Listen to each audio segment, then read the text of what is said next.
Amados hermanos, que el Señor les bendiga en esta hermosa tarde que el Señor nos ha brindado. En el estudio de esta tarde vamos a mirar un momento en particular de la vida de los colosenses, en el capítulo 3, versículos 11 y 12. Allí dice la palabra del Señor: vestidos pues como escogidos de Dios, santos y amados, de entrañable misericordia, benignidad, humildad, mansedumbre y paciencia, soportándose unos a los otros, eh, eh, perdonándose unos a los otros, si alguno tuviera queja contra el otro, de la manera en que Cristo les perdonó, así también perdónense unos a otros. Los colosenses eran paganos, venían de tener una antigua vida, una vieja vida dominada por muchas dificultades relacionadas con la vida sexual, con el carácter, con la vida ética. En lo sexual tenían pasiones desordenadas, vivían en fornicaciones, en lo ético se mentían los unos a los otros, en las relaciones también interpersonales se mentían los unos a los otros, pero todo eso que formaba parte de la vida del viejo hombre de los colosenses había quedado atrás. Ellos se habían convertido por el poder del Espíritu Santo y la exposición de la palabra del Señor, del Evangelio para ellos, pero habían quedado rastros todavía en su vieja vida, de su vieja vida, todavía quedaban rastros en su vida nueva que había que ir desechando. Por eso este mandato de vestirse, despojándose de lo anterior, vestirse por la gracia poderosa del Señor, vestirse de toda una serie de nuevas virtudes y nuevas conductas que van a mostrar tres aspectos de su vida que quiero compartir en esta tarde con ustedes. En primer lugar, ¿quiénes son ellos desde el punto de vista de Dios, desde el punto de vista de la mirada de Dios? ¿Quiénes son ellos? Es decir, ¿cómo son ellos y cómo deben ser ahora en esta nueva vida? Y cómo deben relacionarse, en tercer lugar, con sus hermanos, como también con el resto de las personas. En primer lugar, cuando Dios los designa a ellos a través de esta palabra del Señor como escogidos, santos y amados. Escogidos por el eterno decreto de Dios, pero también santos, apartados de una vida pecaminosa, de muerte espiritual, de condenación, para ser llamados a ser hijos escogidos, para ser llamados y santos, para ser llamados hijos de Dios, para vivir una vida conforme a la voluntad y a la palabra del Señor, pero también a una vida relacional con Dios, de íntima comunión como hijos con un Padre, es decir, por el cual también ellos son llamados amados de Dios. Son las mismas palabras que se utilizan para describir, no solamente en el Antiguo Testamento, sino en el Nuevo, en 1 de Pedro capítulo 2, versículos 9 y 10. Es decir, son las mismas palabras que se utilizan para describir a la nación de Israel. De modo que cuando decimos, la Escritura nos enseña que más allá del pasado que ellos tuvieron, ¿quiénes son ellos ahora? Ellos son el nuevo Israel de Dios, son el nuevo pueblo de Dios. Y por esa razón ellos deben tener no solamente una nueva vida, sino también una vida de agradecimiento al Señor en toda su conducta. También nosotros, es decir, que hemos tenido quizás un pasado similar en algún aspecto a la vida de los colosenses, en nuestra vida ética, en nuestra vida sexual, en nuestra vida relacional, en nuestro carácter, con un sinfín de problemas y dificultades, pero que también hemos nacido de nuevo por el poder del Espíritu Santo en nuestra vida. Nosotros también somos del mismo modo que los colosenses, escogidos, santos y amados de Dios. También nosotros somos el nuevo Israel. En segundo lugar, cuando nos referimos a cómo debemos ser, es decir, cómo debemos comportarnos, hay una serie de 5 virtudes que acá se mencionan en la palabra del Señor, que ellos debían manifestar en esta nueva vida que ellos tenían por el poder del Espíritu Santo. Humildad, es decir, tenían benignidad, misericordia, mansedumbre, paciencia. La primera de estas virtudes que la palabra de Dios menciona que debe estar presente en la nueva vida de toda persona, no solamente de los colosenses, es esta palabra misericordia, de entrañable misericordia. Y si queremos presentar esta palabra de Dios, es decir, de un modo práctico en este momento, es decir, quizás el mejor ejemplo que tengamos es el ejemplo de nuestro Señor Jesucristo, en cuanto a cómo mostrar misericordia, cómo mostrar que realmente la virtud de la misericordia está presente en nuestra vida, no es solo declarándola con nuestros labios, sino también ejerciéndola de manera práctica. Marcos capítulo 1, del versículo 40 en adelante, nos encontramos con un leproso que al ver pasar a Jesús, corre, se postra delante del Señor, adorándole y diciéndole: Maestro, ten misericordia de mí. Si tú quieres, puedes limpiarme.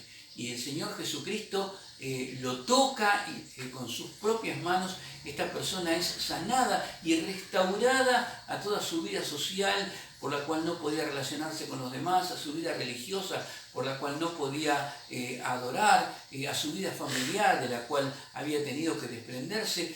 Todo un acto de misericordia de parte del Señor que lo toca, pero también las consecuencias que traen la misericordia en forma práctica cuando uno la tiene. Misericordia también, así como estuvo presente en la vida del Señor Jesucristo, también tiene que estar presente en nuestra vida. En segundo lugar, se habla de la benignidad, ¿sí? La dulzura, el amor con el cual uno se expresa hacia otra persona.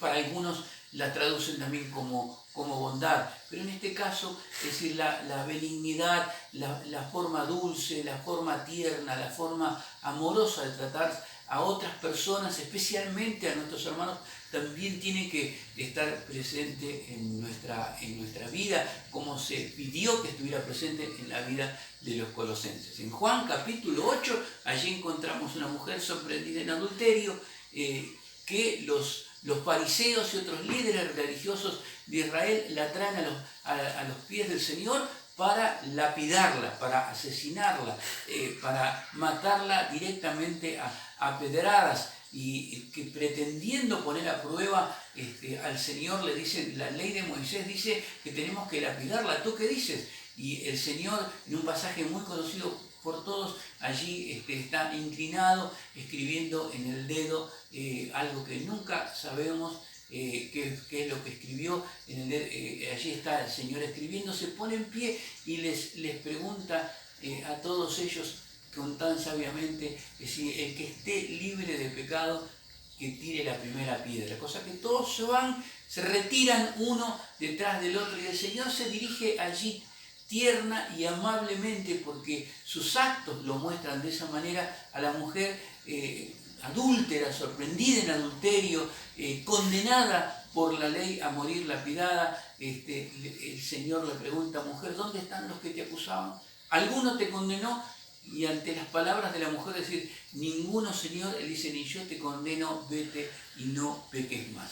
Muchas cosas mezcladas aquí, no solamente la dulzura y la ternura, sino también el perdón, pero queremos referirnos específicamente a la forma en la cual tratamos a otros, e inclusive les perdonamos, no como un juez humano que dicta sentencia de alguna manera, sino como hijos de Dios que podemos dirigirnos hacia los demás de maneras tiernas, amables, y aún cuando estamos procurando su defensa. En tercer lugar, después de la misericordia, de la benignidad, otra virtud tercera que tenía que estar presente en la vida de los colosenses y también en nuestra propia vida aquí dice la palabra del Señor: primeramente misericordia, luego benignidad, y en tercero la humildad. Humildad que en el mundo pagano de aquellos años era una virtud absolutamente despreciable. Es decir, no se esperaba que ninguna persona común o normal fuera humilde, mientras que aquí totalmente en forma de una contracultura absoluta se pide que sean los colosenses y que seamos nosotros también humildes. Y vuelvo otra vez a los ejemplos que encontramos en la misma escritura del Señor Jesucristo en momentos en que se muestran actos de humildad. Allí en los evangelios nos encontramos con un centurión, un hombre, un militar de rango alto, con poder, que tiene un siervo enfermo y que se acerca al Señor Jesucristo al conocer sus obras de poder para pedirle que si tan solo diga una palabra y su siervo, su esclavo va a ser sanado. Jesucristo lo alaba en primer lugar diciendo: nunca en Israel he encontrado tanta fe. Cuando pretende ir el Señor a la casa del centurión romano para sanarlo, con total y absoluta humildad, este oficial, un poderoso militar romano, le dice: no soy digno que entres bajo mi techo. Es decir, palabras que describen la humildad de alguien que puede ser muy poderoso en su vida diaria, pero que frente al Señor Jesucristo, a Dios, frente a los demás, y principalmente cuando uno está pidiendo algo, es decir, se muestra o se relaciona con los demás de una manera humilde. Hay un cuarto principio, cuarta virtud que tiene que estar presente en la vida de los colosenses y también en nuestra propia vida, y es la mansedumbre. Es decir, la mansedumbre, que no es sinónimo de cobardía, que no es sinónimo de decirle amén a cualquier cosa que alguien pretenda exigirnos, sino que describe la forma de ser de una persona que, aun cuando sufre una afrenta, muchas veces prefiere guardar silencio, dejar que algunos hechos transcurran, esperar otro momento para tratar la situación. Y tenemos un ejemplo de alguien que tuvo que liderar quizás una de las marchas más tremendas que reconoce la historia, como es Moisés y la salida del pueblo de Israel hacia la tierra prometida. Y allí en Números capítulo 12, los versículos 1 y 2, nos encontramos con los dos hermanos, tanto Aarón como María, es decir, murmurando en contra de su propio hermano, el escogido de Dios, el líder de Israel, por haber tomado una mujer cusita, es decir, pero no tratan, cuando hablan con él, es decir, no mencionan a la mujer cusita, sino que sacan a relucir toda su envidia, todo su celo que tienen para con Moisés, diciéndoles: ¿acaso Dios no habla también a través de nosotros? Entonces, por un lado, la oposición interna, es decir, la envidia, los celos y todo lo que ellos tienen. Sin embargo, también allí Moisés guarda silencio. Y es Dios mismo el que interviene en la situación. Profunda enseñanza para nuestra vida cuando tenemos que actuar con mansedumbre. Es decir, la de que a veces esperar, nosotros guardar silencio y esperar que sea Dios el que esté interviniendo en determinada situación en la que hemos sido difamados, en la que se ha mentido, es decir, nos han hecho daño, nos están enfrentando injustamente. Mansedumbre también es muchas veces guardar silencio y esperar que sea Dios el que intervenga en esa situación. Esto es lo que hizo Moisés, y dice la palabra del Señor allí que Moisés era el hombre más manso de la tierra en aquel entonces. Que te dan un buen ejemplo también para nosotros. Es decir, quiero saltear la palabra paciencia, que es parecida, reconocida por todos, para pasar en tercer lugar ahora a cómo, no solamente ahora estuvimos viendo cómo debemos ser, es decir, qué virtudes tienen que estar presentes en nuestra vida para relacionarnos con los demás, pero aquí hay otro tipo de situación en la cual también tenemos que ser nuestra relación con los demás. La palabra del Señor allí nos lo dice: soportándose unos a otros, perdonándose unos a otros. Si alguno tuviera queja de uno del otro, como Cristo les perdonó, así también perdónense los unos a los otros. Nos muestra la palabra de aquí unas palabras claves, es decir, soportarse, lo cual no es algo fácil, en cuanto a las relaciones personales, estar soportando personas que tienen distinto carácter que nosotros, pero malo, equivocado, que tienen distinto vocabulario y que quizás tenemos que estar conviviendo con él, es decir, o en algún tipo de trabajo, o en nuestro hogar, o en nuestras cercanías. Sin embargo, la palabra del Señor nos pide que tratemos de, o tiene problemas graves de carácter. Sin embargo, nosotros, dice la palabra del Señor, que los colosenses, para relacionarse unos con los otros y cambiar los actos de la vieja vida en la nueva, en donde se mentían, en donde se trataban con furia, con enojo, es decir, bueno, ahora tienen que soportarse.